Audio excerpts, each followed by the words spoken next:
Hi అండి. Welcome to the middle class ముచ్చట్లు.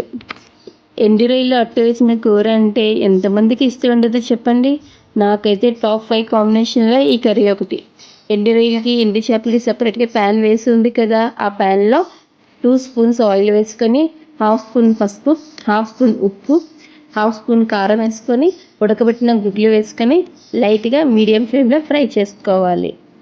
మీకు ఎగ్స్ ఫ్రై చేసుకోవడం ఇష్టం లేకపోతే ఈ క్లిప్ని మీరు స్కిప్ చేసేయవచ్చు. లైట్గా ఫ్రై అయిన తర్వాత ఈ గుడ్లను తీసి పక్కన పెట్టుకోవాలి. నెక్స్ట్ ముందుగా మనం నానబెట్టి ఉంచుకున్న ఎండు రొయ్యలను వేసి ఫ్రై చేసుకోవాలి. ఎండు రొయ్యలు తొందరగా ఫ్రై అయిపోతాయండి. ఈ ఫ్రై అయిన తర్వాత ఇందులోని 1 కప్పు ఆనియన్స్, 4 పచ్చిమిర్చి వేసుకొని లైట్గా మీడియం ఫ్లేమ్లో ఫ్రై చేసుకోవాలి. ఫ్రై అయిన తర్వాత కరివేపాకు వేసుకొని ఫ్రై చేసుకోవాలి. ఈ వాసన అదిరిపోతుంది. ఈ వాసనకి మీరు అపార్ట్మెంట్లో ఉన్నట్లయితే అందరికీ తెలిసిపోతుంది.